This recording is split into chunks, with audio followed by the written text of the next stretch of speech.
നമ്മൾ അല്ലെങ്കിൽ അവനവൻ ശരിയാകണമെന്ന് നമ്മളെ പഠിപ്പിക്കുന്ന നമ്മുടെ പ്രിയപ്പെട്ട ദയാൽ സാറ് ബാഹ്യപ്രകൃതിയും ആന്തരിക പ്രകൃതിയും തമ്മിലുള്ള ബന്ധത്തെക്കുറിച്ച് നമ്മളെ പഠിപ്പിക്കുന്ന നമ്മുടെ ദയാൽ സാറ്, അല്ലെങ്കിൽ പഞ്ചഭൂതങ്ങളുടെ ചംക്രമണത്തെക്കുറിച്ച് നമുക്ക് പറഞ്ഞു തരുന്ന നമ്മുടെ പ്രിയപ്പെട്ട ദയാൽ സാറ്, അങ്ങനെ എല്ലാമായ ദയാൽ സാറിനെ എത്രയും സ്നേഹപൂർവ്വം ഈ നമ്മുടെ അടുത്ത സെഷനിലോട്ട് ഇൻവൈറ്റ് ചെയ്യുകയാണ്. എല്ലാവർക്കും വേണ്ടി. സാറെ കേൾക്കാൻ പറ്റുന്നുണ്ടല്ലോ അല്ലേ സാറിന്? എനിക്ക് കേൾക്കാം. എന്നെ കാണാവോ? കാണാം. ക്ലിയറാ സാറേ? കേൾക്കാമല്ലോ? കേൾക്കാം.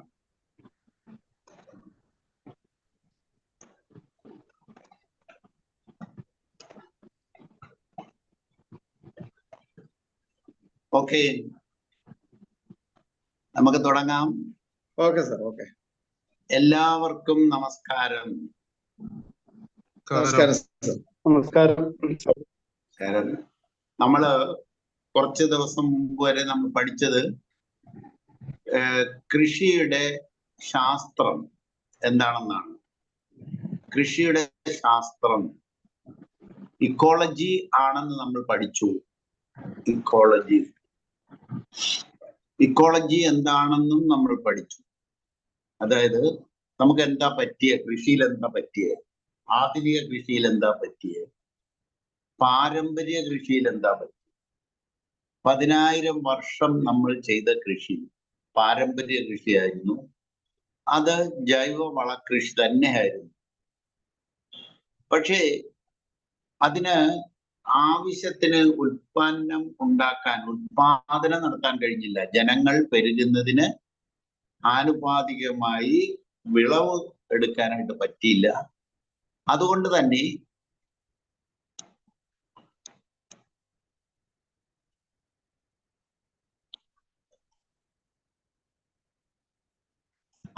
തന്നെയാണ് ആധുനിക കൃഷി മുന്നോട്ട് വന്നത്.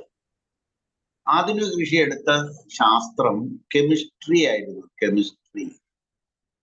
കെമിസ്ട്രി എന്ന് പറയുന്ന ശാസ്ത്രം എടുത്തത് കൊണ്ടാണ് രാസവളവും രാസ കീടനാശിനിയും രാസകളനാശിനിയും ജനറ്റിക് എഞ്ചിനീയറിങ് എല്ലാം വന്നതിന്റെ കാരണം അതാണ്. അതായത് അതുണ്ടാക്കിയ ഇമ്പാക്റ്റ് നമ്മൾ ഇന്ന് അനുഭവിക്കുകയാണ്. അത് നമ്മുടെ മാർക്കറ്റിലുള്ള സകല ഭക്ഷണവും വിഷമയമാക്കി പോഷക മൂല്യങ്ങൾ മുഴുവൻ കുറഞ്ഞുപോയി, ഇല്ലാതായിരിക്കുന്നു. ഇപ്പോ അയഡിൻ എന്ന് പറയുന്ന ട്രേസ് എലമെന്റ് പൂർണ്ണമായും തീർന്നു പോയിരിക്കുന്നു. അതുകൊണ്ട് ഈ ഭൂമിയിലെ സകല മനുഷ്യരും തൈറോയിഡ് രോഗത്തിലേക്കാണ് പോയിക്കൊണ്ടിരിക്കുന്നത്. അതിനോടനുബന്ധിച്ച് ക്യാൻസർ രോഗത്തിലേക്കും പോകും.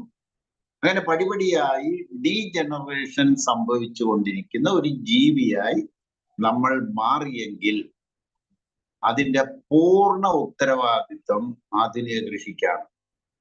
അതായത് ഡീജനറേഷൻ സംഭവിച്ച് ഒരു ജീവി ഈ ഭൂമുഖത്ത് നിന്നും അന്യം നിക്കലിലേക്ക് വഴിമാറിയിരിക്കുന്നു. മറ്റേ ഭക്ഷണം ഇല്ലാത്ത ഒരു പ്രശ്നം മാത്രമേ ഉണ്ടായിരുന്നുള്ളൂ, കുറഞ്ഞുപോയി എന്നുള്ള പ്രശ്നം മാത്രമേ ഉണ്ടായിരുന്നുള്ളൂ. അതിനെ വിളവ് കൂട്ടാനുള്ള വഴിയൊന്നും പാരമ്പര്യ കൃഷിയിൽ ചെയ്തുമില്ല, പരീക്ഷിച്ചൊന്നും നടത്തിയില്ല. നമ്മൾ ഒരു സയൻസ് എടുത്തിട്ട് മുന്നോട്ട്. അതുകൊണ്ടുണ്ടായ പ്രശ്നങ്ങൾ ഭക്ഷണം മുഴുവൻ വിഷമായി എന്ന് മാത്രമല്ല, മനുഷ്യര് രോഗികളായി എന്നത് മാത്രമല്ല, മനുഷ്യരുടെ മനസ്സ് അമ്പയെ തകർന്ന് തരിപ്പണമായി പോയി. അതായത് മറ്റുള്ളവർക്ക് എന്ത് സംഭവിക്കും എന്നതിനെ പറ്റി ഒരു മേഖലയിലും ആർക്കും പരിഗണന ഇല്ലാതായിപ്പോയി. വീട്ടിലുള്ളവർക്ക് പരിഗണന ഇല്ലാണ്ടായിപ്പോയി, നാട്ടിലുള്ളവർക്ക് പരിഗണന ഇല്ലാണ്ടായിപ്പോയി. ആർക്കും ആരോടും ഒരു സ്നേഹം എന്ന് പറയുന്നത് ഇല്ലാണ്ടായി തീർന്നിരിക്കും. ഇതുണ്ടാക്കിയ പ്രത്യാഘാതം വളരെ വലുതാണ്, നിസ്സാരമായിട്ട് കാണരുത്. എന്തുകൊണ്ടാണ് എല്ലാ ഭക്ഷണത്തിലും മായം ചേർക്കുന്നത്? ആ മായം ചേർക്കുന്ന ആളിന്റെ മനസ്സ് അതായതുകൊണ്ടല്ലേ. അത് ഒരെണ്ണത്തിൽ മാത്രമല്ലല്ലോ, അത് വാങ്ങി വിൽക്കുന്നവന്റെ മനസ്സ്, അതിലെ ഇടനിലക്കാരന്റെ മനസ്സ്, എല്ലാ മനസ്സുകളും പൊളൂട്ടഡായി. ഇത് ഉണ്ടാക്കി വെച്ചത്, ഈ സാഹചര്യത്തിൽ കൊണ്ട് എത്തിച്ചത് ആധുനിക കൃഷി തന്നെയാണ്. അതിന് യാതൊരുവിധ ഇതിനും എക്സ്ക്യൂസും ഇല്ല. കാരണം അന്നം മനസ്സായി രൂപാന്തരപ്പെടുന്നു. അതുണ്ടാക്കുന്ന പ്രക്രിയ അതിപ്രധാനമാണ്. ഭക്ഷണം മാത്രമല്ല, അതുണ്ടാക്കുന്ന പ്രക്രിയ. അത് മണ്ണ് എന്ത് സംഭവിക്കും എന്നതിനെ പറ്റി ചിന്തിച്ചിട്ടേയില്ല. അങ്ങനത്തെ ഒരു സാഹചര്യത്തിലാണ് നമ്മൾ മുന്നോട്ട് വയ്ക്കുന്നത്. കൃഷിയുടെ ശാസ്ത്രം ഇക്കോളജിയാണ്. ഒരു കാരണവശാലും മറ്റൊരു ശാസ്ത്രത്തിന് കൃഷിയെ രക്ഷിക്കാനാവില്ല, കൃഷിക്കാരനെ രക്ഷിക്കാനാവില്ല, കഴിക്കുന്ന മനുഷ്യരെ രക്ഷിക്കാനാവില്ല, കാലാവസ്ഥയെ രക്ഷിക്കാനാവില്ല. ആ ഇക്കോളജിക്കൽ ബാലൻസ് നമുക്ക് തിരിച്ചു പിടിക്കണമെന്നുണ്ടെങ്കിൽ, അതായത് കാലാവസ്ഥയുടെ തകിടം മറിച്ചിൽ തിരിച്ചു പിടിക്കണമെന്നുണ്ടെങ്കിൽ അത് കൃഷിയിലൂടെ മാത്രമേ സാധിക്കൂ.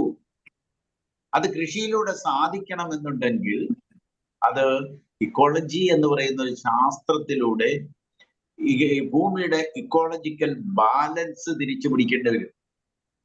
അല്ലാതെ നമ്മൾ നമ്മുടെ ഭക്ഷണം മാത്രം നോക്കി മുന്നോട്ട് പോയിട്ട് ഒരു കാര്യമില്ല, നിൽക്കാൻ പറ്റില്ല.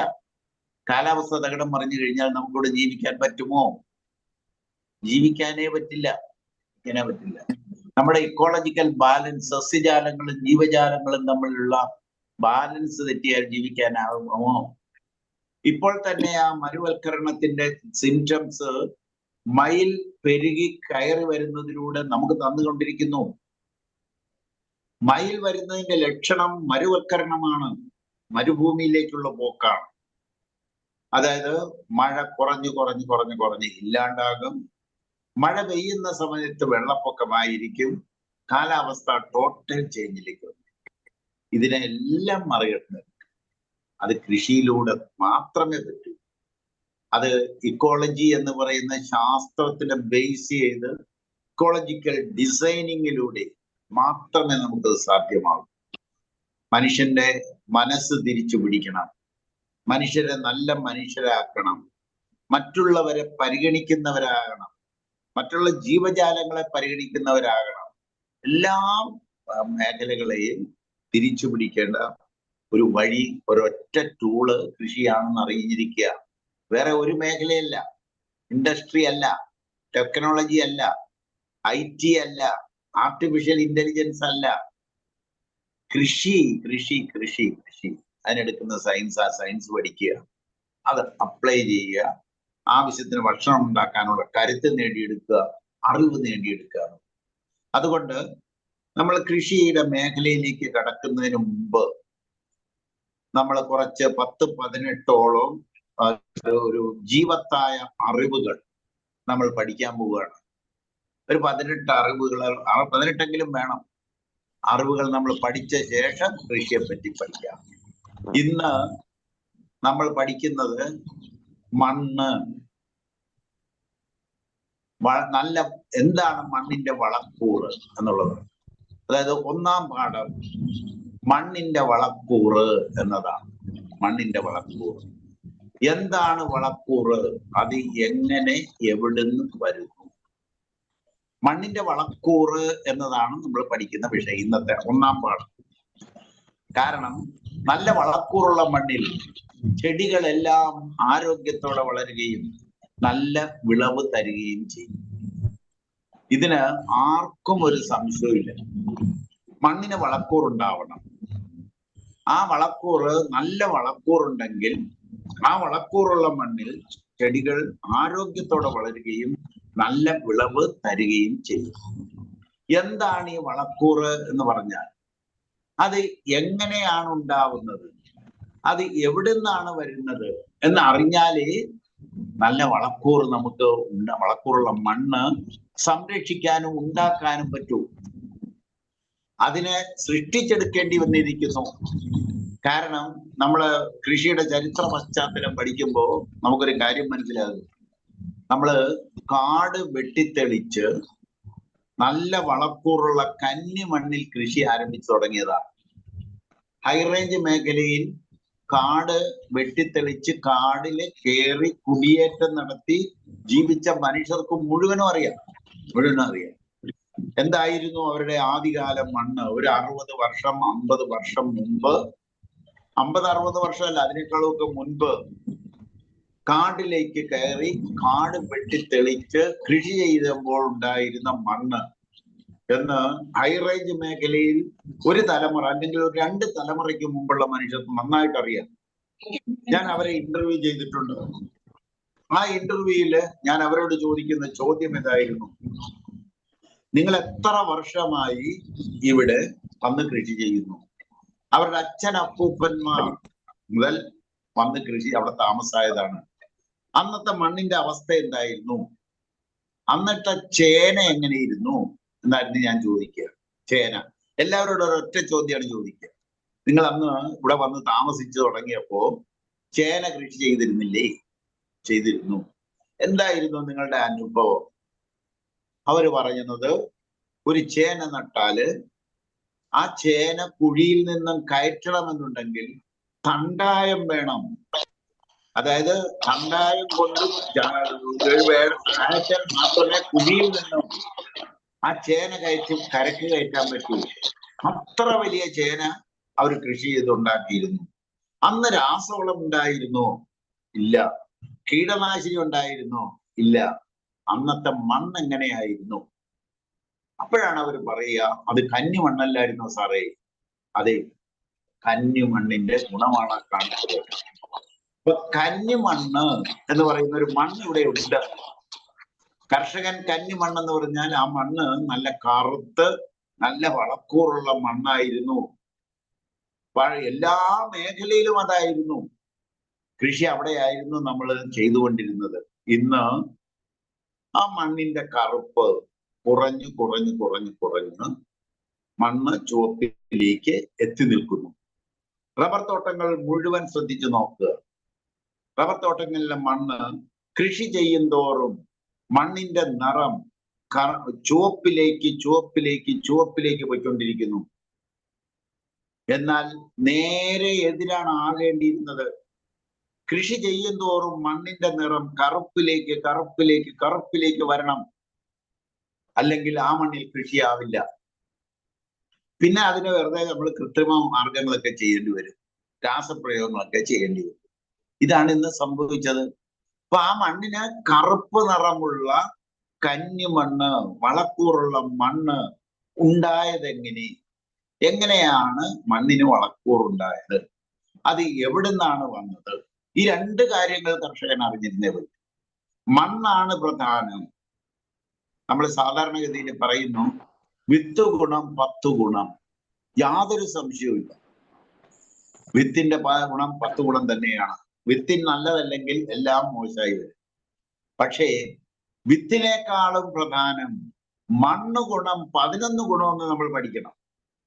അത് 10 ഗുണമല്ല, 11 ഗുണം എന്ന് നമ്മൾ പഠിക്കണം.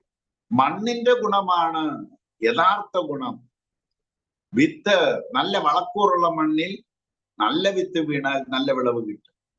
ഒരു ഉണങ്ങിയ മണ്ണിൽ, വളക്കൂറൊന്നുമില്ലാത്ത ശുഷ്കിച്ച ഒരു മണ്ണിൽ എത്ര മുന്തിയ വിത്ത് കൊണ്ട് ഇട്ടാലും ശരി, ഒരു ചുക്കും ഉണ്ടാവില്ല. അപ്പോ കൃഷിയെ സംബന്ധിച്ചിടത്തോളം മണ്ണാണ് പ്രധാനം. ജൈവ കൃഷിയെ സംബന്ധിച്ചിടത്തോളം മണ്ണിനാണ് പ്രാധാന്യം. ആ മണ്ണിന് വളക്കൂറുള്ളതാക്കി നിലനിർത്തി സംരക്ഷിച്ചുകൊണ്ട് കൃഷി ചെയ്യാൻ പഠിച്ചേ പറ്റൂ കർഷകൻ. അല്ലെങ്കിൽ കൃഷി വിട്ട് ഓടേണ്ടി വരും. ഇന്നല്ലെങ്കിൽ നാളെ സകല കർഷകരും, ഇന്ന് കൃഷി മേഖലയിൽ നിൽക്കുന്ന എത്രയോ 10,000-കണക്കിന് മനുഷ്യർ കൃഷി വിട്ട് ഓടിക്കഴിഞ്ഞിരിക്കുന്നു. ബാക്കിയുള്ളവരും കൃഷി വിട്ടൊഴിയും.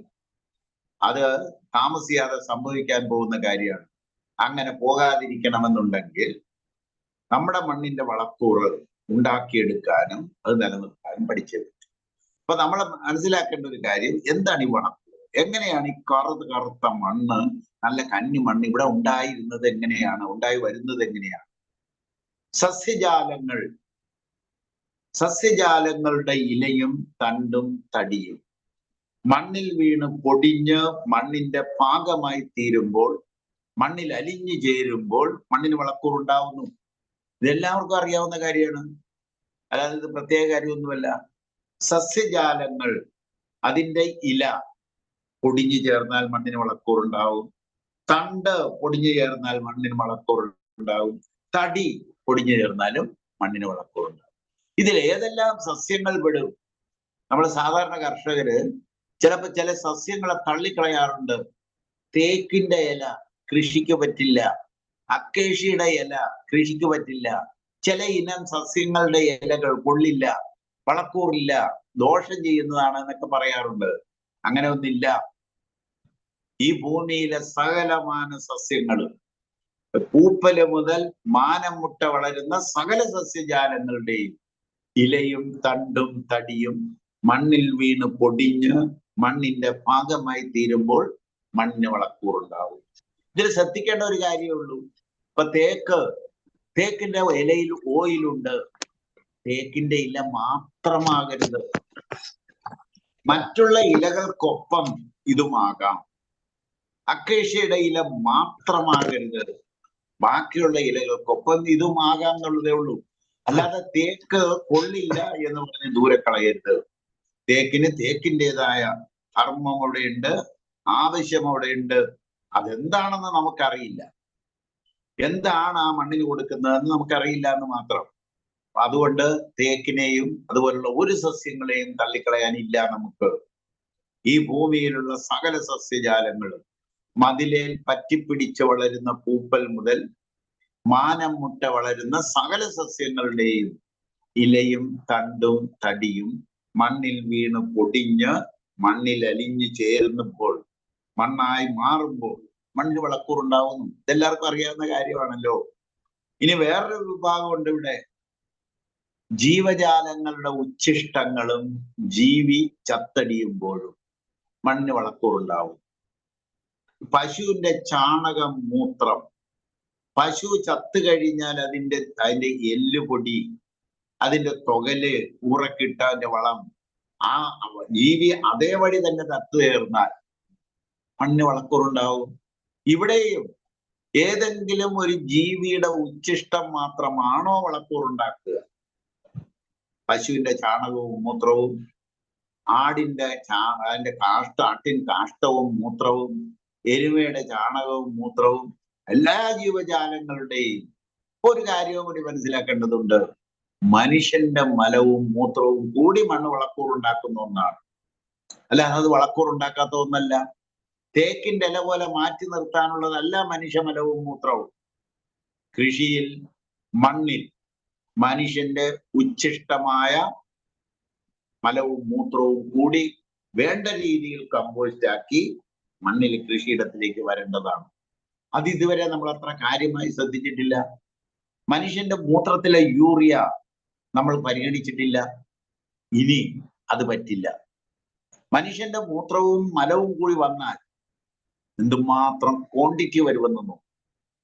ഒരുപക്ഷെ യൂറിയയുടെ ഇമ്പോർട്ട് പോലും 50% കണ്ടുകൂടി കുറക്കാൻ കഴിയും. വേണ്ട രീതിയിൽ പ്രോസസ് ചെയ്ത് ശേഖരിച്ച്, മനുഷ്യന്റെ മൂത്രവും മലവും ശേഖരിച്ച് ഒരു ദോഷവുമില്ലാത്ത, അതായത് ഒരു രോഗാണുക്കളും ഇല്ലാത്ത വിധത്തിൽ അതിനെ കമ്പോസ്റ്റ് ആക്കി കൃഷിയിടത്തിലേക്ക് തിരിച്ചു കൊണ്ടുവരേണ്ടതുണ്ട്. അത് ജൈവ കൃഷിയിൽ വളരെ സീരിയസ് ആയിട്ട് ചിന്തിക്കുന്ന ഒരു കാര്യമാണ്.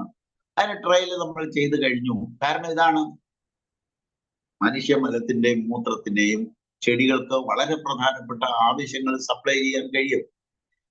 ഒരുപാട് ന്യൂട്രിയൻസ് സപ്ലൈ ചെയ്യാൻ പറ്റും.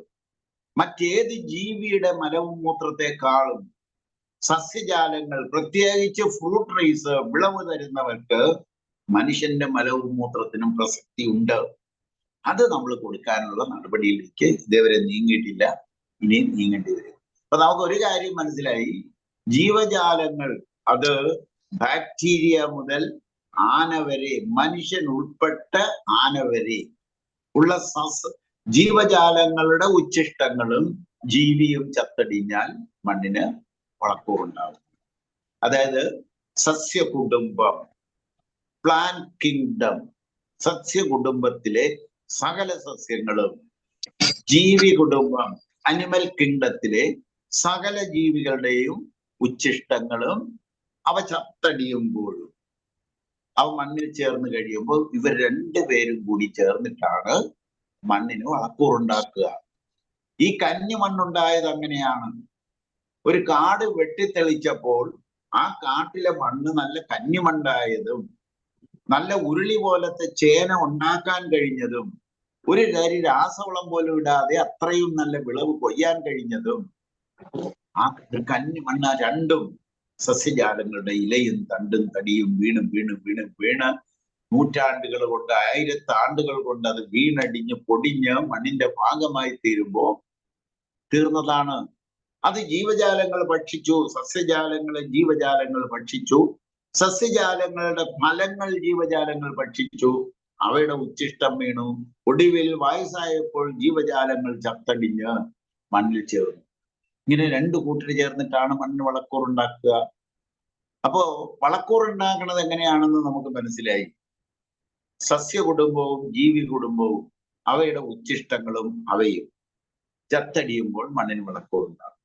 ഈ 2 കൂട്ടരിൽ ആർക്കാണ് പ്രാധാന്യം എന്നുള്ളതാണ്. സസ്യകുടുംബം ഒരു ഭാഗത്തുണ്ട്, ജീവി കുടുംബം മനുഷ്യനും ആനയും ഉൾപ്പെട്ട ജീവി കുടുംബം മറുഭാഗത്തുണ്ട്. ഇതിൽ ആർക്കാണ് പ്രാധാന്യം കൂടുതൽ? 2 കൂട്ടർക്കും പ്രാധാന്യമുണ്ട്. എന്നാൽ കൂടുതൽ പ്രാധാന്യം ആർക്കാണ് എന്നുള്ളതാണ്. ഞാൻ സാധാരണഗതിയിൽ ചോദിക്കുമ്പോൾ എല്ലാവരും പറയുന്നത് മനുഷ്യൻ ഉൾപ്പെടെയുള്ള ജീവി കുടുംബത്തിലാണ് പ്രാധാന്യം എന്നാണ് പലരും പറയുക. ഇതിൽ ധരിച്ചു വെച്ചിരിക്കുന്നത് അങ്ങനെയാണ്. എന്നാൽ അങ്ങനെയല്ല എന്ന് ആളുകൾ പറയുന്നുണ്ട്. സസ്യ കുടുംബത്തിലാണ് പ്രാധാന്യം എന്ന് ഒരുപാട് പേര് പറയും. പക്ഷെ എന്തുകൊണ്ട് സസ്യ കുടുംബത്തിന് പ്രാധാന്യം എന്ന് ചോദിക്കുമ്പോൾ അതിന് വ്യക്തതയില്ല. ആലോചിച്ചെടുക്കുകയാണ്. പല കാരണങ്ങളാണ് പറയുന്നത്. കോളേജിൽ പഠിച്ച, സ്കൂളിൽ പഠിച്ച സയൻസ് ആണ് അവർ ആലോചിക്കുക. സൂര്യപ്രകാശം പിടിച്ചെടുക്കാൻ കഴിവുണ്ട്, അതുകൊണ്ടാണ്. പല കാരണങ്ങൾ, പല സയന്റിഫിക് റീസൺസ് ആണ് പറയുക. ഒരു സാധാരണ മനുഷ്യൻ എന്ന രീതിയിൽ നമ്മൾക്ക് ഇതിന്റെ പ്രാധാന്യം കൂടാൻ കാരണം എന്താണ് എന്നാണ് ചിന്തിക്കേണ്ടത്. എന്തായിരിക്കാം? ഇത് ഒറ്റ കാര്യമേ ഉള്ളൂ.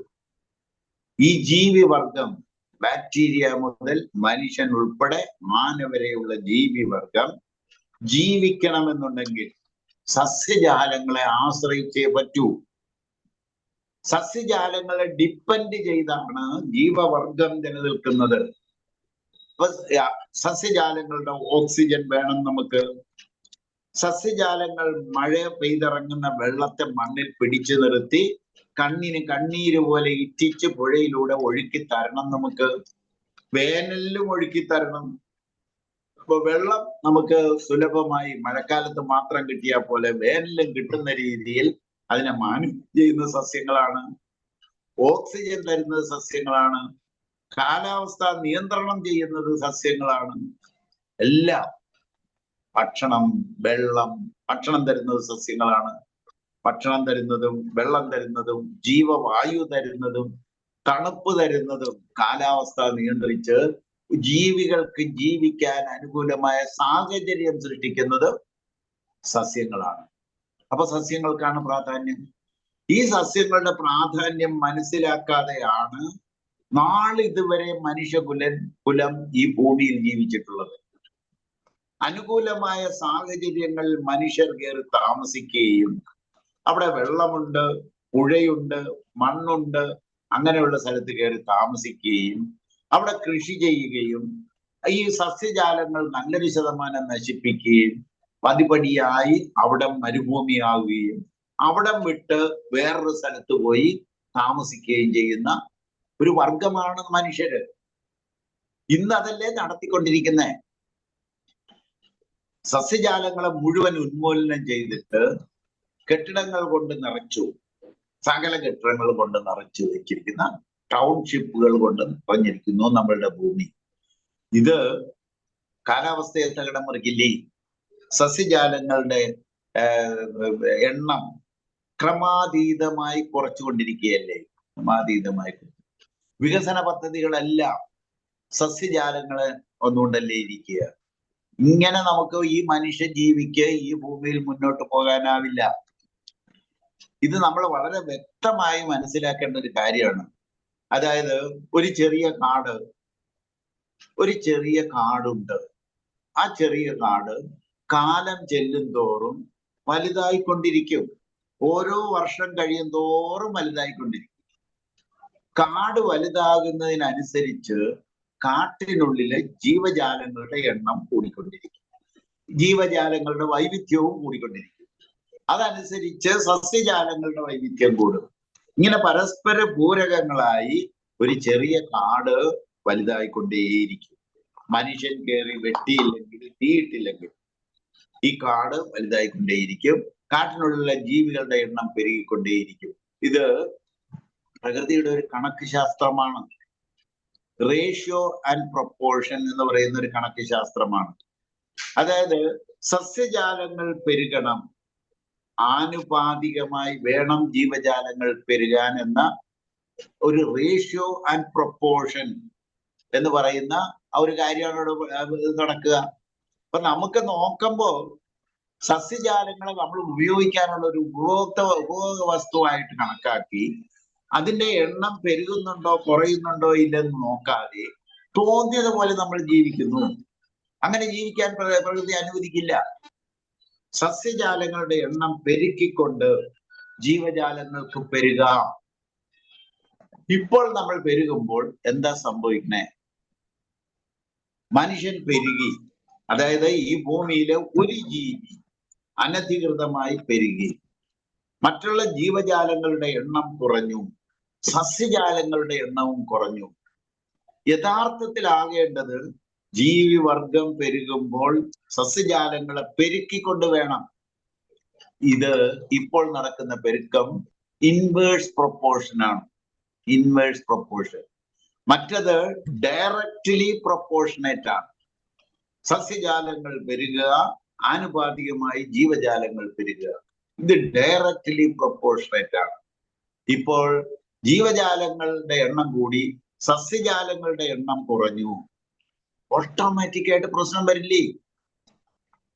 ഈ ഒരു യാഥാർത്ഥ്യം നമ്മൾ മനസ്സിലാക്കാതെ രാസവളവും കീടനാശിനിയും കളനാശിനിയും ജനറ്റിക് എഞ്ചിനീയറിങ്ങും ഹൈബ്രിഡ് വിത്തും കൊണ്ട് പ്രശ്നം പരിഹരിക്കാമെന്നാണ് വിചാരിക്കുക. ഒരിക്കലും സാധ്യമല്ലാത്തൊരു കാര്യം. ടെക്നോളജി എത്ര അഡ്വാൻസ് ചെയ്താലും ഈ ശാസ്ത്രം, പ്രകൃതിയുടെ കണക്ക് ശാസ്ത്രം പാലിച്ച് പ്രകൃതിക്ക് മുന്നോട്ട് പോകാൻ പറ്റൂ. മനുഷ്യന് അത് പഴങ്ങിയേ പറ്റൂ. അതൊരു കീഴടങ്ങലായിട്ടൊന്നും കണക്കാക്കണ്ട.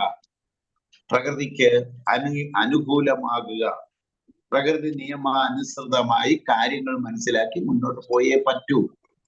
കാരണം ഈ പ്രകൃതി എന്ന് പറയുന്നത്, ഈ അണ്ടകടാഹം മുഴുവൻ നിറഞ്ഞു നിൽക്കുന്ന പ്രകൃതി ഒരു നിയമത്തിന്റെ അടിസ്ഥാനത്തിലാണ് ചലിച്ചുകൊണ്ടിരിക്കുക. അത് പ്രകൃതിയുടെ നിയമമാണ്.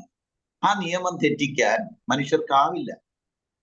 എത്ര വലിയ മനുഷ്യൻ വലുതായാലും ടെക്നോളജിക്കലി അഡ്വാൻസ് ചെയ്താലും ശരി, പ്രകൃതിയോട് മല്ലിടാൻ, യുദ്ധം ചെയ്ത് മനുഷ്യന് മുന്നോട്ട് പോകാനാവില്ല. എന്നാൽ പ്രകൃതിയെ വരുതിയിലാക്കാം. പ്രകൃതി നിയമങ്ങൾ പാലിച്ചുകൊണ്ട് പ്രകൃതിയോട് ഇണങ്ങി പ്രകൃതിയെ നമുക്ക് വേണ്ട രീതിയിലേക്ക് മാറ്റിയെടുക്കാൻ പറ്റും. അപ്പൊ അത് വേണോ അതോ യുദ്ധം വേണോ? പ്രകൃതിയോട് യുദ്ധം ചെയ്ത് പ്രകൃതിയെ കീഴടക്കി ജീവിക്കണോ, അതോ പ്രകൃതിക്ക് അനുകൂലമായി അതുമായി ഇണങ്ങി മുന്നോട്ട് പോകണം? ഈ രണ്ട് ഓപ്ഷനാണ് നമ്മുടെ മുന്നിലുള്ളത്. അപ്പൊ നമ്മൾ ഇത് മനസ്സിലാക്കുക. സസ്യജാലങ്ങൾ പെരുകാതെ മണ്ണിന്റെ വളക്കൂറ് കൂട്ടാനാവില്ല. മണ്ണിന്റെ വളക്കൂറ് കൂടണമെന്നുണ്ടെങ്കിൽ മണ്ണിൽ സസ്യജാലങ്ങളുടെ ഇലയും തണ്ടും തടിയും വീണടിയണം. അതിന് ആനുപാതികമായി ജീവജാലങ്ങൾ പെരുകുമ്പോൾ മണ്ണ് സന്തുലിതമായി നിലനിൽക്കും. ഇന്ന് അതല്ല സംഭവിച്ചുകൊണ്ടിരിക്കുന്നത്.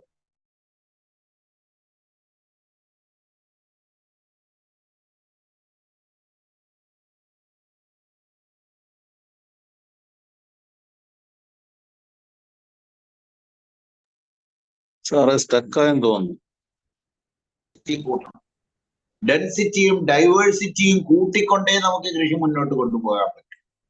അപ്പൊ അതുകൊണ്ട് മനസ്സിലാക്കേണ്ടത്, മണ്ണിന്റെ വളക്കൂറുണ്ടാകുന്നത് സസ്യജാലങ്ങൾ, അവയുടെ ഇലയും തണ്ടും തടിയും, വൈവിധ്യമാർന്ന സസ്യജാലങ്ങളുടെ ഇലയും തണ്ടും തടിയും, ജീവജാലങ്ങളുടെ ഉച്ഛിഷ്ടങ്ങളും ജീവിയും വീണടിയണം. അതിൽ സസ്യജാലങ്ങൾക്കാണ് പ്രാധാന്യം. ആ സസ്യജാലങ്ങളുടെ പ്രാധാന്യം സസ്യജാലങ്ങൾക്കൊരു കഴിവുണ്ട്. ആ കഴിവിനെ ആശ്രയിച്ച് മാത്രമേ ജീവജാലങ്ങൾക്ക് നിലനിൽക്കാൻ പറ്റൂ. സസ്യജാലങ്ങൾക്ക് ഈ കഴിവ് എവിടെ നിന്നും വരുന്നു എന്നാണ് നമ്മൾ നോക്കേണ്ടത്. ഈ ഭൂമിയുടെ സകലമാന ഊർജത്തിന്റെയും ഉറവിടം സൂര്യനാണ്. ആ സൗരയൂഥം ശേഖരിച്ച് വെക്കാൻ, പിടിച്ചെടുത്ത് ശേഖരിച്ചു വെക്കാൻ സസ്യജാലങ്ങൾക്ക് മാത്രമേ കഴിയൂ. ജീവജാലങ്ങൾക്ക് പറ്റില്ല. ഇതാണ് സസ്യജാലങ്ങളുടെ പ്രാധാന്യം. സസ്യജാലങ്ങളുടെ ഓരോ ഇലയും സോളാർ പാനലുകളാണ്. ഈ സോളാർ പാനലുകൾ നിന്നിട്ട് ആ സൗരോർജത്തെ പിടിച്ചെടുത്ത് അതിന്റെ ഇലയിലും തണ്ടിലും തടിയിലും അത് ശേഖരിച്ചു വെക്കുന്നു. ഇത് നമ്മൾക്ക് വ്യക്തമായി കാണാം. ഒരു കരിയില കത്തിയാൽ എന്തൊക്കെ നമുക്ക് കിട്ടും? ഒരു കരിയില കത്തിയാൽ നമുക്ക് ഒരു കരിയില എടുത്ത് കത്തിക്കുന്നു, നമുക്ക് കുറെ പുക കിട്ടും, കുറച്ച് ചാരം കിട്ടും, കൂടാതെ 2 ഊർജങ്ങൾ കിട്ടും അതിനകത്ത്. ഈ 2 ഊർജങ്ങൾ ചൂടും വെളിച്ചവുമാണ്. ഇത് ഈ കരിയിലയുടെ ഉള്ളിൽ എവിടെ നിന്നാണ് വന്നത്? അത് സൂര്യനിൽ നിന്നേ വരാൻ സാധ്യതയുള്ളൂ. വേറെ സോഴ്സ് ഇല്ല ഭൂമിക്ക്. സൂര്യനിൽ നിന്നും വന്ന ചൂടും വെളിച്ചവും ഈ സസ്യജാലങ്ങൾ ഈ ഇല ജീവനുണ്ടായിരുന്ന സമയത്ത് മരത്തിൽ നിന്നപ്പോൾ ആ ഇലയിലെ ക്ലോറോഫിൽ കൊണ്ട് പിടിച്ചെടുത്ത് ഇലയിലും തണ്ടിലും തടിയിലും അത് ശേഖരിച്ചു വയ്ക്കുന്നു. ഇത് നമുക്ക് വ്യക്തമായി കണ്ടു. തീയിട്ടപ്പോ ഒരു കരിയില കത്തിയാൽ വേഗം തീരും എന്ന് പറഞ്ഞാൽ ഒരു കരിയിലയുടെ ഉള്ളിൽ ഊർജം കുറവാണ് എന്ന് സാരം. എന്നാൽ ഒരു ചുള്ളിക്കമ്പ് കത്തിയാലോ കൂടുതൽ നേരം കത്തും. അതായത് ഇലയിലൂടെ ചുള്ളിക്കമ്പിനകത്ത് ഊർജം കൂടുതൽ നിറച്ചിരിക്കുന്നു. തടിയിലേക്ക് വരുമ്പോ, ചുള്ളിക്കമ്പ് നിൽക്കുന്ന തടിയിലേക്ക് വരുമ്പോ അത് കൂടുതൽ നേരം കത്തും, കൂടുതൽ ഊർജം പുറത്തേക്ക് തരുന്നു. അതിന്റെ അർത്ഥം ചുള്ളിക്കമ്പിനേക്കാളും കൂടുതൽ ഊർജം തടിയിലുണ്ടെന്നാണ്. ഇനി കാതലായാലോ ഒരു തടിയിൽ പുറംതടിയേക്കാളും കൂടുതൽ നേരം അത് കത്തും. അതിന്റെ അർത്ഥം ഒരു സസ്യം ചെയ്യുന്ന ജോലി ആ ഇല കൊണ്ട് ഇലയിൽ ശേഖരിക്കും, ഇലയിലൂടെ തണ്ടിലേക്ക് എടുക്കും, തണ്ടിലൂടെ തടിയിലേക്ക് എടുക്കും, തടിയിലൂടെ കാതലിലേക്ക് എടുക്കുന്നു എന്നാണ്. ഇതെല്ലാ സസ്യങ്ങളും ഇതാണ് ചെയ്തുകൊണ്ടിരിക്കുന്നത്, സകല സസ്യങ്ങൾ. ആ സസ്യജാലങ്ങളുടെ ഇലയിൽ പതിക്കുന്ന സൗരോർജത്തെ അത് ശേഖരിച്ച് അതിന്റെ തടിയിലും തണ്ടിലും ശേഖരിച്ചു വയ്ക്കുന്നു. അതായത് ഒരു പ്രൊഡക്ഷൻ നടക്കുന്നത് അപ്പോഴാണ്. ഉൽപാദനം, ശൂന്യാകാശത്ത് നിന്നും ഒരു ഉൽപാദനം നടക്കുകയാണ്. അതായത് ഒരു ഊർജത്തെ പദാർത്ഥമാക്കി മാറ്റുന്നു. ഒരു എനർജി മാറ്ററായി മാറുന്ന പ്രക്രിയ നടക്കുന്നത് സസ്യങ്ങളിലൂടെയാണ്. ആ സസ്യജാലങ്ങളെ കഴിച്ചിട്ടാണ് ജീവജാലങ്ങൾ മുഴുവൻ നിലനിൽക്കുക. അതുകൊണ്ടാണ് സസ്യജാലങ്ങൾക്ക് പ്രാധാന്യം. ഇനി ഒരു കാര്യം കൂടി മനസ്സിലാക്കിയ, ഈ സൗരോർജം ശേഖരിക്കുന്നത് ഇലയിലൂടെയാണെന്ന് നമുക്ക് മനസ്സിലായി. അത് തണ്ടിലും തടിയിലും ശേഖരിച്ചിട്ടുണ്ടെന്ന് മനസ്സിലായി. ഇലയിലും തണ്ടിലും തടിയിലുമുള്ള ഏത് മൂലകമാണ് എനർജി ശേഖരിക്കുന്നത്? കാർബൺ ആണ്. കാർബൺ എന്ന് പറഞ്ഞാൽ കരി. നമുക്കറിയാം കരിയാണ്, കറുത്ത നിറം. അപ്പൊ മണ്ണില് കറുത്ത നിറം കൂടുതലുണ്ട് എന്ന് പറഞ്ഞാൽ അത് കാർബൺ ആണ്. ഒരു ഇലയിൽ, സസ്യജാലത്തിന്റെ ഇലയിലെ കാർബണിലാണ് സൗരോർജം ശേഖരിക്കുക. ഈ ഇലയിലെ കാർബൺ എവിടുന്ന് വന്നു? അന്തരീക്ഷത്തിലെ കാർബൺ ഡയോക്സൈഡിനെ സസ്യജാലങ്ങൾ കഴിക്കും. നമ്മൾ കഴിക്കുന്ന അരി കാർബോഹൈഡ്രേറ്റ് ആണ്, കാർബൺ ആണത്. നമ്മൾ കഴിക്കുന്ന ഗോതമ്പ് കാർബൺ ആണ്, കാർബോഹൈഡ്രേറ്റ് ആണ്. നമ്മൾ കഴിക്കുന്ന കപ്പ കാർബോഹൈഡ്രേറ്റ് ആണ്. കാച്ചില് കാർബോഹൈഡ്രേറ്റ് ആണ്. മനുഷ്യ ശരീരത്തിൽ ഒരു കാർബോഹൈഡ്രേറ്റ് വേണം. ആ കാർബോഹൈഡ്രേറ്റ് അരി, ഗോതമ്പ്, കപ്പ, കാച്ചില് പോലെയുള്ള കാർബോഹൈഡ്രേറ്റ് കഴിച്ചിട്ട് നമ്മൾ കാർബൺ ഡയോക്സൈഡ് വെളിയിലേക്ക് കളയും. ഈ കാർബൺ ഡയോക്സൈഡിനെ സസ്യജാലങ്ങൾ എടുക്കും. ഈ സസ്യജാലങ്ങൾ എന്നിട്ട് ഓക്സിജൻ വെളിയിലേക്ക് കളയും, കാർബണെ ഇലയിൽ ശേഖരിക്കും. ആ ഇലയിലെ കാർബണിലാണ് സൗരോർജം ശേഖരിക്കുക. അതുകൊണ്ടാണ് നമ്മുടെ ബാറ്ററിയുടെ നടുക്കുള്ള ദണ്ട് കാർബൺ കൊണ്ടുണ്ടാക്കിയതാണ്. കാരണം കൂടുതൽ എനർജി ശേഖരിച്ചു വെക്കാൻ പറ്റുന്നതുകൊണ്ടാണ് ആ കാർബൺ ദണ്ടാക്കിയത്. ചെമ്പല്ല എടുത്തത്, ഇരുമ്പല്ല എടുത്തത്, കാർബൺ ദണ്ടെടുക്കാനുള്ള കാരണം എനർജി കൂടുതൽ ശേഖരിക്കാൻ കഴിവുള്ള ഒന്നായതുകൊണ്ടാണ് കാർബൺ ദണ്ട് ബാറ്ററിയുടെ നടുക്ക് വന്നത്. ഇനി നമ്മളെ കാതിലിടുന്ന, കാതിലും കഴുത്തിലും അണിയുന്ന ഡയമണ്ട് എന്ന് പറഞ്ഞാൽ നല്ല തിളക്കമുള്ള ഡയമണ്ട്, നല്ല വിലയുള്ള ഡയമണ്ട്, ഈ ഡയമണ്ട് എന്ന് പറഞ്ഞാലും കാർബൺ തന്നെയാണ്. കാർബൺ അതായത് എനർജി കൂടുതൽ ശേഖരിക്കപ്പെട്ട കാർബൺ ആണ് ഡയമണ്ട്. ഇപ്പൊ ഡയമണ്ടും കാർബൺ ആണ്. ഇനി ഭൂമിയിൽ ഒരു ഓയിൽ കുഴിച്ചെടുക്കുന്നു, ക്രൂഡ് ഓയിൽ കുഴിച്ചെടുക്കുന്നു. അറബ് രാജ്യങ്ങളിൽ മുഴുവൻ ക്രൂഡ് ഓയിൽ കുഴിച്ചെടുക്കുന്നു. ഇതെന്നതാണ്? ഹൈഡ്രോ കാർബൺസ് ആണ്. അതും കാർബൺ ആണ്. അതായത് കപ്പ കാർബൺ ആണ്, അരി കാർബൺ ആണ്, ഗോതമ്പ് കാർബൺ ആണ്, ഡയമണ്ട് കാർബൺ ആണ്. ഇനി ക്രൂഡ് ഓയിൽ, പെട്രോൾ എന്ന് പറയുന്നത് കാർബൺ ആണ്. സകലതും കാർബൺ ആണ്. അപ്പൊ ഈ പച്ചിലയിൽ ഇരിക്കുന്ന കാർബണിലാണ് സൗരോർജം ശേഖരിക്കുന്നത്. അങ്ങനെ ശേഖരിച്ചു കഴിഞ്ഞാൽ ഈ കരിയില ഇല പൊഴിഞ്ഞ് മണ്ണിൽ വീണു, കത്തിക്കാതെ മണ്ണിൽ പൊടിഞ്ഞു ചേരുമ്പോൾ ഈ കാർബൺ മണ്ണിലെത്തും. അങ്ങനെയാണ് മണ്ണിന് കറുപ്പ് നിറം വന്നത്. അങ്ങനെ ഒരുപാട് ഇലകൾ, തണ്ട്, തടി എല്ലാം പൊടിഞ്ഞു ചേരുമ്പോൾ മണ്ണിലേക്ക് എത്തുന്നത് കാർബൺ ആണ്. കാർബൺ മണ്ണിൽ കാർബൺ ആവശ്യത്തിനുണ്ടാവണം. അതാണ് വളക്കൂറുള്ള മണ്ണ് എന്ന് നമ്മൾ പറയുക. നല്ല കറുത്ത മണ്ണിനെയാണ് നമ്മൾ വളക്കൂറുള്ള മണ്ണ് എന്ന് പറയുന്നത്. ആ വളക്കൂറുണ്ട് എന്ന് പറയാനുള്ള കാരണം അത് കറുത്തിരിക്കുന്നത് കൊണ്ടാണ്. അത് കറുത്തിരിക്കാൻ കാരണം അതിനകത്ത് കാർബൺ നിറയെ ചേർന്നത് കൊണ്ടാണ്. അങ്ങനെ വന്നത് സസ്യജാലങ്ങളുടെ അവശിഷ്ടങ്ങളിൽ നിന്നാണ്. അതോടൊപ്പം ജീവജാലങ്ങൾ സസ്യജാലങ്ങളെ ഭക്ഷിച്ചിട്ട് അതിന്റെ മലവും മൂത്രവും കൂടി വന്നു, ആ ജീവി പൊടിഞ്ഞു ചേർന്നു. ഈ പ്രക്രിയയിലൂടെയാണ് മണ്ണിന് വളക്കൂറുണ്ടായത്. അപ്പോ ഈ മണ്ണിന് വളക്കൂറുണ്ടാകാൻ നാം എന്താ ചെയ്യേണ്ടത്? ഒരു കർഷകനെ സംബന്ധിച്ചിടത്തോളം ഈ വളക്കൂറ് എന്ന് പറയുന്നത് എവിടെ നിന്നാണ് വരുന്നത്? ഉണ്ടാകുന്ന പ്രോസസ്സ് നമുക്ക് മനസ്സിലായി. നമ്മുടെ മണ്ണ് നല്ല കറുകറുത്ത് വളക്കൂറുള്ള കന്നി മണ്ണാകണമെന്നുണ്ടെങ്കിൽ സസ്യജാലങ്ങളുടെ അവശിഷ്ടങ്ങൾ മുഴുവൻ മണ്ണിലേക്ക് ഇട്ട് കൊടുത്താൽ മതി. കത്തിക്കരുത്. കത്തിച്ചാൽ അത് ചാരമായി. ചാരം വളമായിട്ട് ഉപയോഗിച്ചിരുന്നു 10,000 വർഷം. അത് കൃഷിയിലെ ഒരു തെറ്റാണ്. അപ്പൊ ആ തെറ്റാണ് നമ്മൾ തിരുത്തേണ്ടത്. കാരണം നമ്മൾ ഈ ഇല പൊടിഞ്ഞ് മണ്ണിൽ ചേരുമ്പോൾ മണ്ണിൽ കാർബൺ എത്തുന്നു. കാർബൺ മണ്ണിലെത്തുമ്പോൾ കാർബൺ മാത്രമല്ല മണ്ണിലെത്തുക, സൗരോർജവും കൂടി എത്തുന്നു. ഒരു ഊർജം മണ്ണിലെത്തിക്കുന്നു. അങ്ങനെ മണ്ണിലെത്തിയ സൗരോർജമാണ് മണ്ണിന്റെ ജീവൻ. മണ്ണിന് ജീവൻ വെപ്പിക്കുന്ന ജോലിയാണ്. അപ്പൊ മണ്ണിന് ജീവൻ ഉണ്ട്. ജീവൻ എപ്പോഴാണ് മണ്ണിന് ജീവൻ ഉണ്ടാകുക? മണ്ണിന് കറുപ്പ് നിറമുള്ളപ്പോൾ, എന്ന് പറഞ്ഞാൽ മണ്ണിൽ കാർബൺ ഉള്ളപ്പോൾ.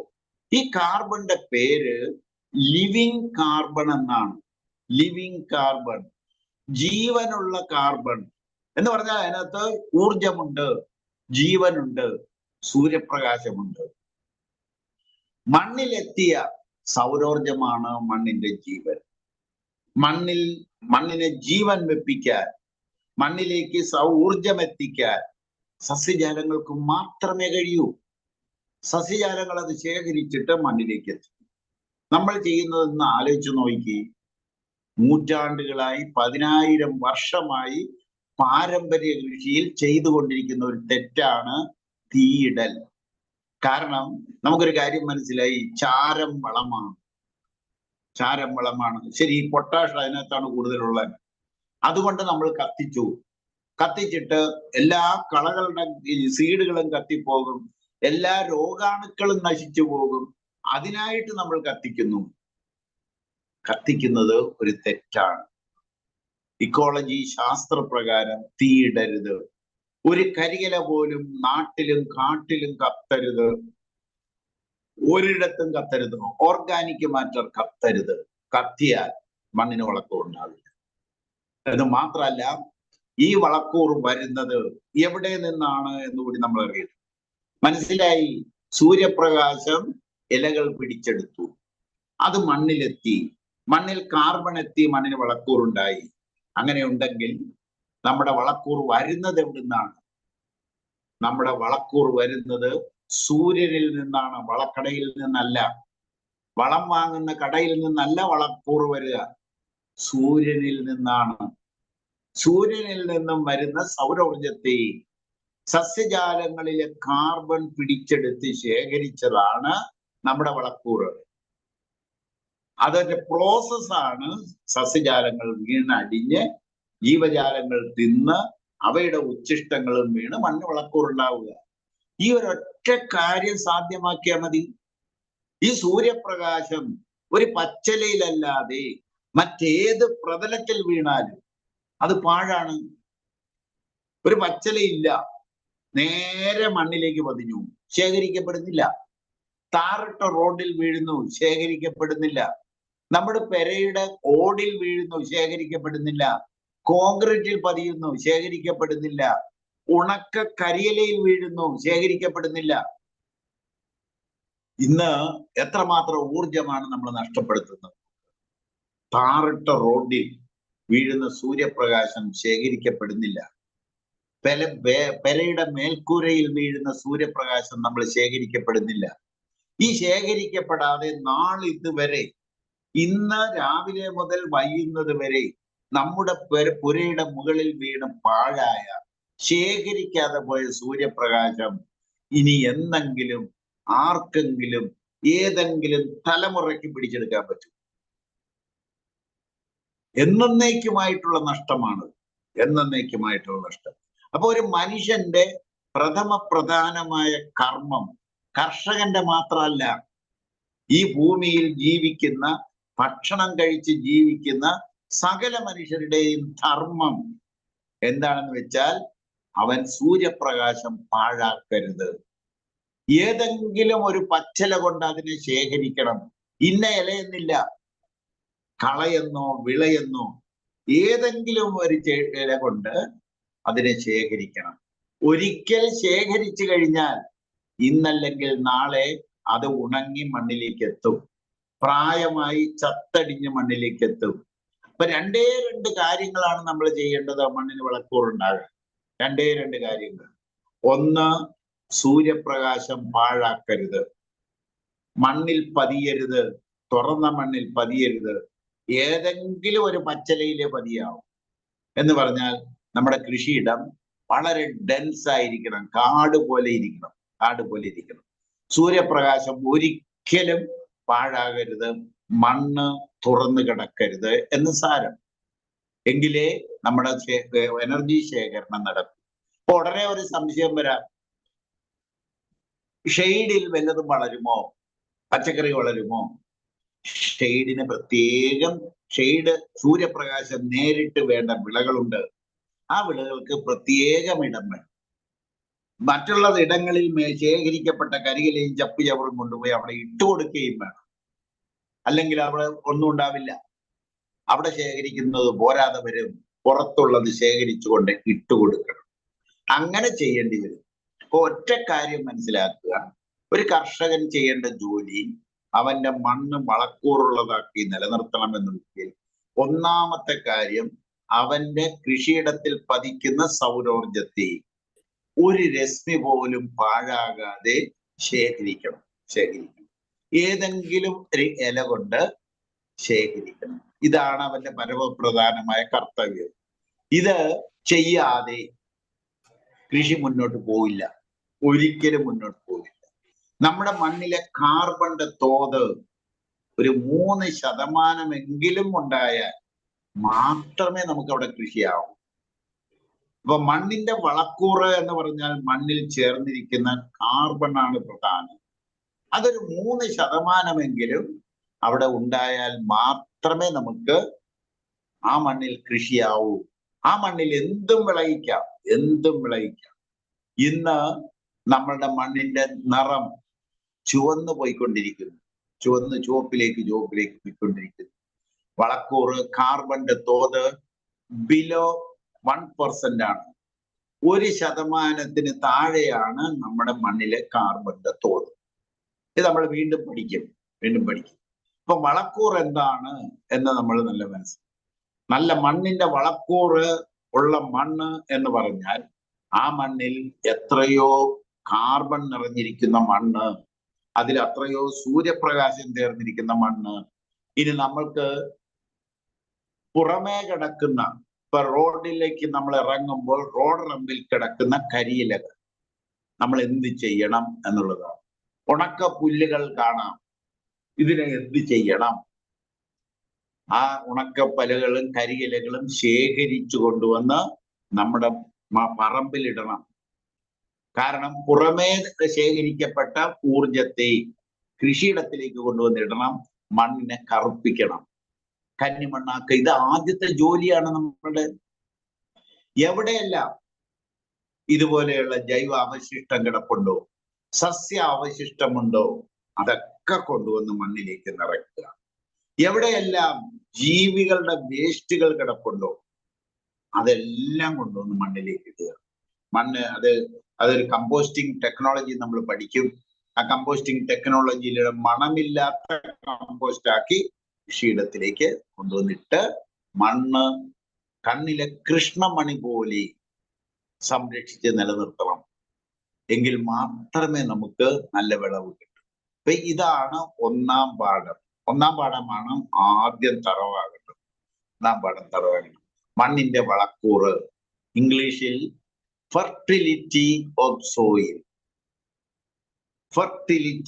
സോയിൽ. മണ്ണിന്റെ വളക്കൂറ് വളരെ വ്യക്തമായി നമ്മൾ മനസ്സിലാക്കിയിരിക്കണം. മണ്ണിന്റെ വളക്കൂറ് ഉണ്ടാകുന്നത് സസ്യജാലങ്ങളും ജീവജാലങ്ങളും രണ്ടു കൂട്ടരും കൂടിയിട്ടാണ്, ഒരാളൊറ്റക്കല്ല. കാരണം മണ്ണിനെ പറ്റി കൂടുതൽ പഠിച്ചു വരുമ്പോൾ നമുക്കത് മനസ്സിലാകും.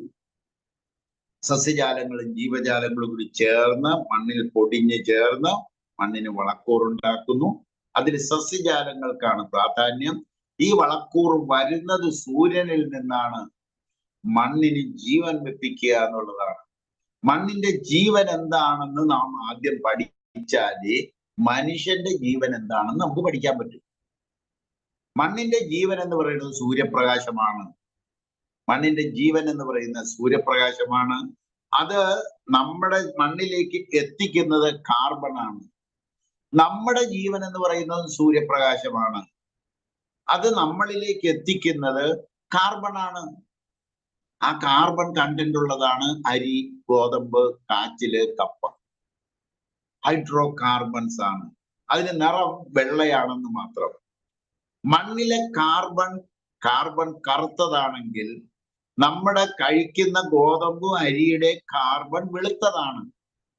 കുറച്ചുകൂടി എനർജി ശേഖരിച്ചു കഴിഞ്ഞാൽ അത് ഡയമണ്ട് ആണ്. ഏതായാലും എനർജി ശേഖരിക്കാൻ കഴിയുക കാർബൺ ആണ്. അതില് മണ്ണിൽ കാർബൺ ഉണ്ട്, അത് കറുപ്പ് നിറമാണ്. കപ്പയ്ക്കകത്ത് കാർബൺ ഉണ്ട്, അത് വെളുപ്പാണ്. അരിയിൽ കാർബൺ ഉണ്ട്, ഗോതമ്പിൽ കാർബൺ ഉണ്ട്, അത് വെളുപ്പാണ്. അതിനകത്ത് എനർജി ജീവൻ ശേഖരിച്ചിട്ടുണ്ട്. അത് നമ്മൾ കഴിക്കുമ്പോൾ നമ്മളിലേക്ക് ആ ഊർജം പകർന്നു കിട്ടുന്നു. അങ്ങനെയാണ് നമ്മൾ എന്താണ് ഭക്ഷണം എന്ന് വിചാരിക്കുക. എന്താണ് ഭക്ഷണം, എന്തിനാണ് നമ്മൾ ഭക്ഷണം കഴിക്കുക? ഈ രണ്ട് കാര്യങ്ങൾ ഇന്ന് പഠിക്കാം. മണ്ണിന്റെ ഊർജം ശേഖരിച്ചത് പഠിച്ചു. മണ്ണിൽ ഊർജം ശേഖരിച്ചു കഴിഞ്ഞു. ഇനി ആ മണ്ണിൽ നമ്മൾ കൃഷി ചെയ്ത് കപ്പയുണ്ടാക്കി, കാച്ചിലുണ്ടാക്കി, അരിയുണ്ടാക്കി, ഗോതമ്പുണ്ടാക്കി നമ്മൾ കഴിക്കുന്നു.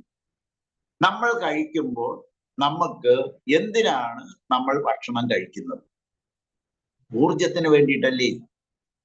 രാവിലെ നമ്മൾ ഭക്ഷണം കഴിച്ചു, അതിൽ നിന്നും കുറെ ഊർജം ഉപയോഗിച്ച് നമ്മൾ ഉച്ചവരെ കാര്യങ്ങളൊക്കെ ചെയ്തു. ആ എനർജി തീർന്നു, ഊർജം തീർന്നു. വീണ്ടും ഉച്ചയ്ക്ക് നമ്മൾ ചോറ് കഴിച്ചു. ചോറ് കഴിച്ചപ്പോഴത്തേക്ക് ആ ഊർജം കുറെ നിറച്ചു. ഒരു കാറിനകത്ത് പെട്രോൾ അടിക്കുന്നത് പോലെ നമ്മൾ ഭക്ഷണം ഇട്ടു. അത് വൈകുന്നേരം രാത്രിയാകുമ്പോൾ തീർന്നു. അപ്പോൾ രാത്രിയും നമ്മൾ ഭക്ഷണം കഴിച്ചു എന്ന് പറഞ്ഞാൽ ഊർജം നിറച്ചു. അതായത് നമ്മൾ ഭക്ഷണം കഴിക്കുന്നത് ആ ഭക്ഷണത്തിൽ അടങ്ങിയിരിക്കുന്ന ഊർജത്തിന് വേണ്ടിയിട്ടാണ്, വേറെ ഒന്നിനും വേണ്ടിയിട്ടല്ല. അപ്പൊ ഈ ഭക്ഷണത്തിലെ ഊർജം ഏതാണ്, എവിടെ നിന്നും വരുന്നു എന്നറിഞ്ഞാലേ ഭക്ഷണം ഉണ്ടാക്കാൻ പറ്റൂ. അപ്പൊ രണ്ടാമത്തെ പാഠം എന്താണ് ഭക്ഷണം, അത് എങ്ങനെ എവിടുന്ന് വരുന്നു എന്ന്. ആദ്യം നമ്മൾ പഠിച്ചത് എന്താണ് വളക്കൂറ്, അത് എങ്ങനെ എവിടുന്ന് വരുന്നു എന്ന്. രണ്ടാമത് നമ്മൾ പഠിക്കുന്നത് എന്താണ് ഭക്ഷണം, എന്തിനാണ് ഭക്ഷണം കഴിക്കുക, അത് എവിടുന്നാ വരുന്നത്. അപ്പൊ നമുക്കൊരു കാര്യം മനസ്സിലാക്കി, നല്ല വളക്കൂറുള്ള മണ്ണിൽ, ജീവനുള്ള മണ്ണിൽ ഒരു ചെടി വളരുമ്പോൾ ആ ചെടി ആ ജീവനം ആവാഹിച്ചെടുത്ത് പഴമാക്കി, കപ്പയാക്കി, അരിയാക്കി, ഗോതമ്പാക്കി നമുക്ക് തരുന്നു. നമ്മളത് കഴിക്കുമ്പോൾ നമ്മൾക്ക് ഊർജം കിട്ടുന്നു. അപ്പൊ അതിനകത്ത് ചേർന്നിരിക്കുന്ന കാർബണിലാണ് ആ ഊർജം ശേഖരിച്ചിരിക്കുക. അപ്പൊ അത് നമുക്ക് കിട്ടുന്നു. അപ്പൊ നമുക്ക് വളരെ വ്യക്തമായ ഒരു കാര്യം, ഒരു നെൽച്ചെടി, നല്ല ജീവനുള്ള മണ്ണ്, നല്ല കാർബൺ നിറഞ്ഞ മണ്ണ്, നല്ല വളക്കൂറുള്ള മണ്ണിൽ ഒരു നെൽച്ചെടി വളരുമ്പോൾ ആ നെൽച്ചെടി ചെയ്യുന്ന ജോലി മണ്ണിലെത്തിയ സൗരോർജത്തെ, ജീവനെ ഉരുട്ടിയെടുത്ത് അതിന്റെ ഇലകൾ സൗരോർജം കൊണ്ട് പാകം ചെയ്ത് അരിമണികളായി നമുക്ക് തന്നു. നമ്മളത് കഴിക്കുമ്പോൾ നമ്മളിലേക്ക് ഊർജം പകർന്നു കിട്ടും. ഒരു പാവൽ ചെടി അല്ലെങ്കിൽ ഏതെങ്കിലും ഒരു പച്ചക്കറി നല്ല വളക്കൂറുള്ള മണ്ണിൽ, നല്ല ജീവനുള്ള മണ്ണിൽ വളരുമ്പോൾ ആ പാവൽ ചെടി ചെയ്യുന്ന ജോലി മണ്ണിലെത്തിയ സൗരോർജത്തെ, വളക്കൂറുള്ള മണ്ണ്, ജീവനുള്ള മണ്ണിലാണ് പാവൽ ചെടി വളരുക. അപ്പൊ മണ്ണിലെത്തിയ സൗരോർജത്തെ, ഊർജത്തെ മുഴുവൻ ഉരുട്ടിയെടുക്കുന്നത് സൗരോർജം കൊണ്ട് അതിന്റെ പാകം ചെയ്യും, പാവക്കായിട്ട് തരുന്നു. നമ്മൾ ആ പാവക്ക കഴിക്കുമ്പോൾ നമ്മളിലേക്ക് ഊർജം പകർന്നു കിട്ടും. അപ്പോൾ നമ്മൾ കഴിക്കുന്ന ഭക്ഷണം എന്ന് പറഞ്ഞാൽ എന്താണ്? അത് സൗരോർജം തന്നെയാണ്, വേറെ ഒന്നുമല്ല. നമ്മളുടെ ഊർജം സ്രോതസ് എന്ന് പറയുന്നത് സൗരോർജമാണ്. അത് ഭക്ഷണത്തിന്റെ രൂപത്തിൽ നമ്മൾ എടുക്കുന്നു, അതാണ് കൃഷി. നമ്മൾ കഴിക്കുമ്പോൾ നമ്മളിലേക്ക് ഊർജം കിട്ടും. അപ്പൊ എന്താണ് ഭക്ഷണം എന്ന് ചോദിച്ചാൽ നമ്മൾ പറയേണ്ട മറുപടി സൗരോർജമാണ് എന്ന് തന്നെയാണ്. അങ്ങനെയാണെങ്കിൽ ഭക്ഷണം ഉണ്ടാകാൻ നാം എന്ത് ചെയ്യണം എന്നുള്ളതാണ് അടുത്ത ചോദ്യം. സൗരോർജം ശേഖരിക്കണം. പച്ചിലകൾ കൊണ്ട് സൗരോർജം ശേഖരിക്കുമ്പോൾ നാം ശേഖരിക്കുന്നത് ഭക്ഷണ ശേഖരണമാണ്. അപ്പോൾ നമ്മൾ ഒരു റെസിപ്പി പോലും പാഴാക്കാതെ നമ്മൾ ശേഖരിച്ചു കഴിഞ്ഞാൽ നമ്മൾ ഭക്ഷണം ശേഖരിച്ചു കൊണ്ടേയിരിക്കുന്നു എന്ന് സാരം. ഒരു ചെടി മണ്ണിലേക്ക് ശേഖരിക്കും, വേറൊരു ചെടി മണ്ണിൽ നിന്നും പുനരാവിഷ്കരിച്ച് ഭക്ഷണമാക്കി തരും. അപ്പോ ഭക്ഷണം എന്ന് പറഞ്ഞാൽ പുനരാവിഷ്കരിക്കപ്പെട്ട സൗരോർജമാണ് ഭക്ഷണം. ഇങ്ങനെയാണ് ഡിഫൈൻ ചെയ്തിരിക്കുന്നത്. ഭക്ഷണം എന്ന് പറഞ്ഞാൽ പുനരാവിഷ്കരിക്കപ്പെട്ട സൗരോർജം.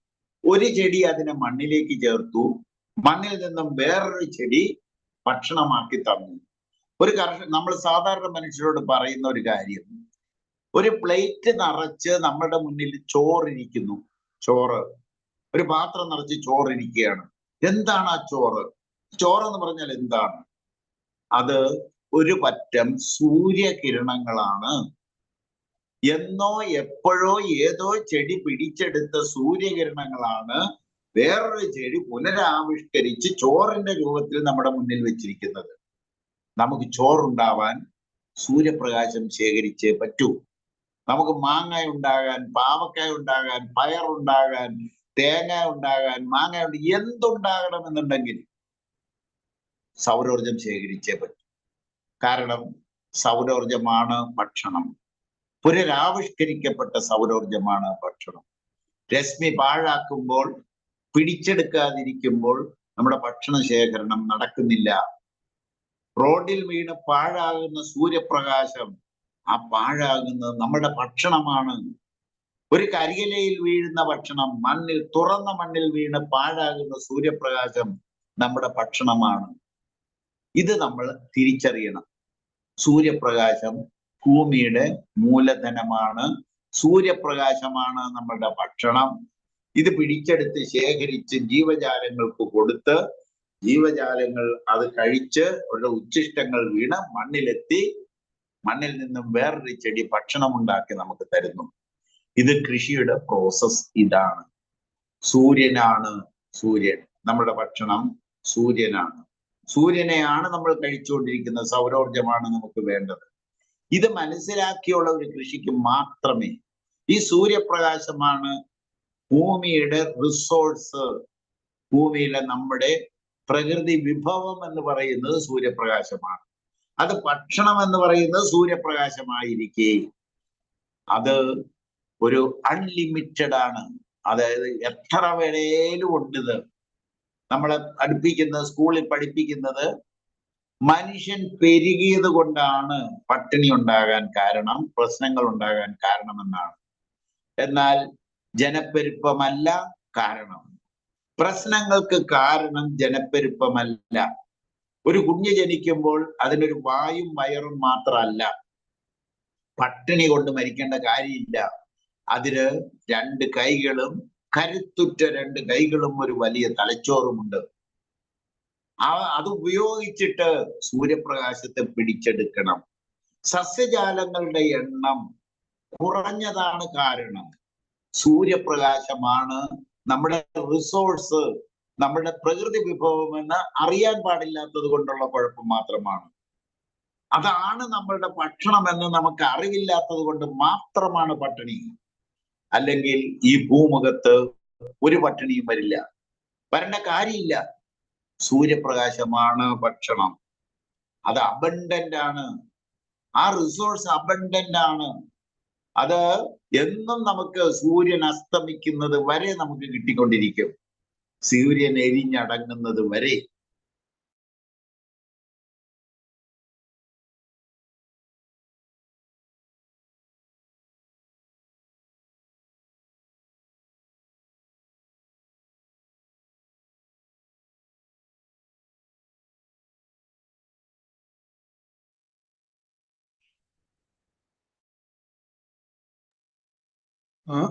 സാറ് എന്തോ ഒരു ഹാങ് ആയതുപോലെ തോന്നുന്നല്ലോ.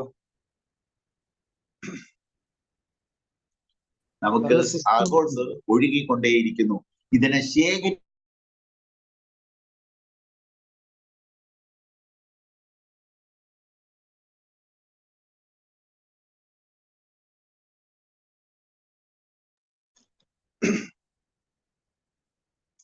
സാറേ മ്യൂട്ടായി പോയി കേട്ടോ. ദയാൽ സാറേ ഒന്നും കേൾക്കാൻ മേല, മ്യൂട്ടായി പോയി. ഒന്ന് അൺമ്യൂട്ട് ചെയ്യണേ.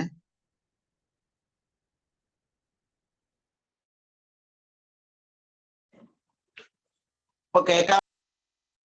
ഹലോ സാറേ ഇപ്പൊ കേൾക്കാം കേൾക്കാം കേൾക്കാം കേൾക്കാമല്ലോ. കേൾക്കാം. ഇപ്പൊ സമയം എത്രയായിട്ടുണ്ട്? 9:34. 9:34. അതെ അതെ, നമുക്ക് 9 വരെയല്ലേ ഉള്ളു സമയം. സാറിന്റെ എത്ര നമ്മുടെ സമയം ഏതാണ്ട് തീരുകയാണ്. 2 കാര്യങ്ങളാണ് ഇന്ന് പഠിച്ചിട്ടുള്ളത്. എന്താണ് വളക്കൂറ്, എന്താണ് ഭക്ഷണം. ഇത് രണ്ടും, വളക്കൂറിന്റെ സത്ത എന്ന് പറയുന്നത് സൂര്യപ്രകാശമാണ്. നമ്മുടെ ഭക്ഷണത്തിന്റെ സത്ത എന്ന് പറയുന്നത് സൂര്യപ്രകാശമാണ്. സൂര്യപ്രകാശമാണ് നമ്മളുടെ പ്രകൃതി വിഭവം. ഇത് പാഴാക്കാതെ ശേഖരിക്കുക, തീയിടാതിരിക്കുക. ഈ 2 കാര്യങ്ങൾ ചെയ്താൽ ഈ ഭൂമുഖത്ത് ഒരു